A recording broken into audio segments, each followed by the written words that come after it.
Welcome to ME Study Center. আপোনালোকলৈ ME Study Center পৰা আন্তৰিক শুভেচ্ছা যাচিলোঁ। আপুনি আহক আমাৰ লগত নিতৌ আলোচনা কৰক। আপুনি 100% বুজি পাব। আমি সিম্পল ভাষাত আৰু ইজি ভাষাত আলোচনা কৰিম। গতিকে প্ৰথমৰ পৰা শেষলৈ এই ভিডিঅ'টি চাবলৈ মই অনুৰোধ কৰিলোঁ। আহক এতিয়া আমি পলম নকৰাকৈ আমি আমাৰ আলোচনালৈ আগবাঢ়ি যাওঁ। Welcome to everyone. আমি আজি আলোচনা কৰিবলৈ ওলাইছো অনুশীলনী 6.1 6.1ৰ 1 নং কোৱেশ্চনত কি কৈছে মান উলিওৱা 1 নংত মান উলিয়াব কৈছে কি মান উলিওৱা তো 1 নং প্ৰশ্ন আটাইকেইটাই ইজি তথাপিও এটা কোৱেশ্চন অৰ্থাৎ 5 নম্বৰ কোৱেশ্চনটো সমাধান আলোচনা কৰি আছো 5 নম্বৰ কোৱেশ্চনটো দিয়া আছে কি ফেক্টৰিয়েল 12 ডিভাইডেড বাই ফেক্টৰিয়েল 2 ইনটু ফেক্টৰিয়েল 10 এইটো আমি এতিয়া আলোচনা কৰিম আমি জানো কি factorial n is equal to কি জানো factorial n is equal to n minus 1 into n minus 2 into factorial n minus 3 এইবিলাক টার্ম আমি জানো গতিকে আমি এটো ভাঙি দিম factorial 12 ভাঙিলে কি পাম 12 into 11 into factorial 10 আৰু তলত কি আছে 2 ভাঙিলে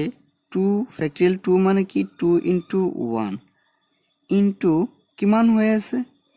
factorial 10 এটো 10 রাখিম কারণ উপৰৰ factorial 10 আৰু তলৰ হৰৰ factorial 10 টো ক্যান্সেল যাব গতিকে এটো আমি সেম ৰাখি দিছো এবাৰ উপৰত থাকে কিমান এই 2 ৰে 12 কাটলে 6 বাৰ অৰ্থাৎ এটো ক্যান্সেল 6 into কিমান 11 আমাৰ आंसर টো কিমান আহিল 6 অৰ্থাৎ factorial 12 by factorial 2 into factorial 10 ইয়াৰ মানটো কিমান পালো 66 এতিয়া আমি আন এটা কোৱেশ্চন অৰ্থাৎ 2 নং কোৱেশ্চনটো সমাধান কৰিবলৈ চেষ্টা কৰিম বা 2 নং কোৱেশ্চনত কি কৈছে 2 নং প্ৰশ্নত কৈছে দেখুৱা যে factorial twice n is equal to 2 to the power n into factorial n into 1 into 3 into 5 into ... up to twice n minus 1 এটো গণনাৰ মৌলিক সূত্ৰ প্ৰয়োগ কৰি সমাধান কৰিব কৈছে সো প্ৰিয় ছাত্ৰ-ছাত্ৰী সকল এতিয়া আমি এটো গণনাৰ সূত্ৰ অনুযায়ী বা গণনাৰ সূত্ৰ মৌলিক সূত্ৰ প্ৰয়োগ কৰি সমাধান কৰিম left hand side is equal to কিমান to factorial twice n factorial twice n ক ভাঙিম factorial twice n ক ভাঙিলে আমি পাও twice n into twice n minus 1 into twice n minus 2 ... up to কিমান আহিব এটো 5 4 3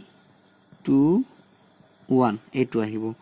বা এতিয়া আমি কি কৰিম আমাৰ যিখিনি যুগ্ম পদ আছে হেখিনি আমি একে ফালে লম আৰু অযুগ্ম পদখিনি একে ফালে লম যুগ্ম পদখিনি কি আছে twice n into এটো twice n minus 2 ... কিমান আছে 4 into 2 হেখিনি হল আমাৰ কি যুগ্ম পদ এতিয়া হক অযুগ্ম পদখিনি অযুগ্ম কি আছে অযুগ্ম আছে twice n minus 1 into twice n minus 3 এটো আমি twice n minus 3 টো নিলিখিলে হ'ব বা আমি একে ইয়াতে এটা টার্ম আৰু এটা টাৰ্ম বৰাই লিখিছো twice n minus 3 into ... কিমান আহিব যেহেতু অযুগ্ম 5 3 1 এতিয়া এই twice n twice n minus 2 dot dot dot 4 2 4 into 2 ইয়াতে লক্ষ্য কৰিলে দেখা যায় 2 ইয়াতে এটা পূৰণ আছে ইয়াতে 2 এইখিনিৰ পৰা 2 এটা কমন ল'ব পাৰো dot dot dot dot dot অৰ্থাৎ 4 ৰ পৰা 2 কমন ল'ব পাৰো 2 into 4 লিখি 2 into 2 লিখিব পাৰো 2 into 1 লিখিব পাৰো লক্ষ্য কৰিলে দেখা যায় যে এই গোটেই কেইটাতে এটা এটা কে 2 পূৰণ হিচাপে আছে তো আমি লিখিব পাৰিম 2 into 2 into 2 এটোৰ পৰা 2 এইখিনিৰ পৰা এটা 2 ইয়াৰ পিছৰ টাৰ্মৰ পৰা এটা 2 dot dot dot up to কিমান 4 ৰ পৰা এটা 2 বা 2 ৰ পৰা এটা 2 আহিব লাষ্টৰ এইখিনি আহিব তো এইবাৰ ইয়াতে কেইটা আছে আমি তো নাজানো কেইটা আছে এনটা এনটা এনেকা 2 আছে আৰু ইয়াতে থাকে কি 2 ইয়াতে থাকিব n into ইয়াতে n minus 1 n minus 1 into কিমান n minus 2 dot dot dot dot এটো কিমান আহিব ইয়াতে 2 কমন আছিল গতিকে 2 এটা থাকিব ইয়াতে 2 2 into 1 গতিকে 2 এপিনে কমন লোৱা হৈছে থাকিব 1 এখিনি আহিব এবাৰ ইয়াতে কিমান 2 এটো আমি উলটাকে লিখিব পাৰিম 1 into 3 into 5 dot dot dot up to কিমান এইটো টার্ম এতিয়া নিলিখিলে হ'ব কিমান আহিব twice n minus 1 এতিয়া সক ইয়াতে 2 কেইটা আছে nটা আছে গতিকে 2 এই nটাৰ পৰিৱৰ্তে আমি এনেকা লিখিব 2 to the power n n into n minus 1 into n minus 2 dot dot up to 2 1 এইখিনি মানে কি লিখিব পাৰো ফ্যাক্টৰিয়েল n into আৰু এইখিনি তো আমাৰ দিয়া আছে 1 into 3 into 5 dot dot dot up to twice n minus 1 এইটো হল আমাৰ right hand side show it এটো কি আমাৰ দেখুৱা হল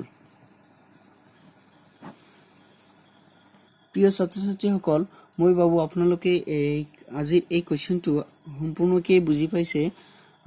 এতিয়া আমি আনটা কোৱেশ্চন সমাধান কৰিম এতিয়া আমি আলোচনা কৰিম আনটা কোৱেশ্চন নম্বৰ 3 ইংলিশ শব্দটোৰ অক্ষৰবোৰেৰে এবাৰত তিনিটাকৈ অক্ষৰ লৈ কিমান শব্দ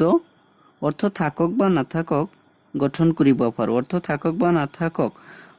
তেনেহলে তেনেকুৱা শব্দ আমি কিমান গঠন কৰিব পাৰো এতিয়া লক্ষ্য কৰক ইংলিশ শব্দটোত অক্ষৰ কেইটা আছে বা ইংলিশ শব্দটোত মুঠ অক্ষৰ আছে ইংলিশ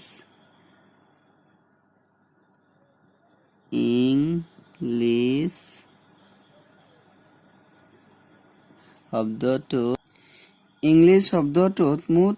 আখৰ আছে কেইটা 7টা এই 7টা আখৰক লৈ আমাৰ কি কৈছে তিনিটা এই 7টা আখৰৰ পৰা তিনিটা অক্ষৰ লৈ কিমান শব্দ গঠন কৰিব পাৰি আমাৰ কি তিনিটা অক্ষৰযুক্ত শব্দ হ'ব লাগিব তেনেহলে এইটো এটা অক্ষৰ আৰু এইটো এটা অক্ষৰ এবাৰ ইয়াতে তিনিটা অক্ষৰ এই তিনিটা অক্ষৰ লৈ আমি তিনিটা অক্ষৰৰ কিমান শব্দ গঠন কৰিব পাৰি এই 7টা আখৰৰ পৰা এতিয়া আমি ধৰি লৈছো এইটো প্ৰথম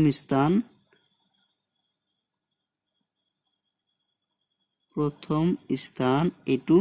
দ্বিতীয় স্থান কি দ্বিতীয় স্থান এইটো তৃতীয় স্থান তেনেহলে প্ৰথম স্থান কি প্ৰকাৰে প্ৰভাৱ পুৰাব পাৰি যেহেতু আমাৰ আখৰ আছে কেইটা 7টা তেনেহলে প্ৰথম স্থান এই স্থানটো পুৰাব পাৰি 7 প্ৰকাৰে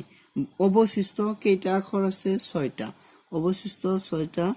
আখৰেৰে কেইটা 6টা আখৰেৰে এইটো স্থান দ্বিতীয় স্থান পুৰাব পাৰি 6 প্ৰকাৰে আৰু অৱশিষ্ট আৰু বাকি যি কেইটা আখৰ আছে কেইটা আখৰ আছে পাঁচটা এই পাঁচটা আখৰেৰে এই তৃতীয় স্থান পাব পাৰি পাঁচ প্ৰকাৰে গতিকে এই প্ৰথম স্থান দ্বিতীয় স্থান আৰু তৃতীয় স্থান এই তিনিটা স্থান আমি সাতটা আখৰ লৈ মুঠ কিমান প্ৰকাৰ পাব পাৰি তেনেহলে 7 into 6 into 5 প্ৰকাৰে এতিয়া লক্ষ্য কৰক যে আমাৰ এই সাতটা আখৰৰ পৰা তিনিটা স্থান প্ৰথম স্থান দ্বিতীয় স্থান তৃতীয় স্থান আমি পাব পাৰি এই ধৰণে অৰ্থাৎ সাতটা আখৰ লৈ প্ৰথম স্থান পাব পাৰি সাত প্ৰকাৰে অৱশিষ্ট ছয়টা আখৰেৰে দ্বিতীয় স্থান অৰ্থাৎ এইটো স্থান পাব পাৰি ছয় প্ৰকাৰে অৱশিষ্ট আৰু পাঁচটা আখৰ থাকে এই পাঁচটা আখৰেৰে তৃতীয় স্থান পাব পাৰি কিমান প্ৰকাৰে পাঁচ প্ৰকাৰে গতিকে গঠন কৰিব পৰা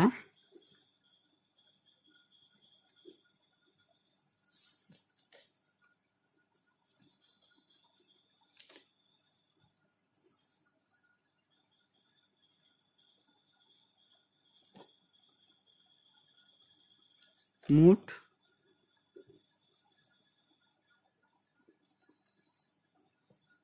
শব্দৰ সংখ্যা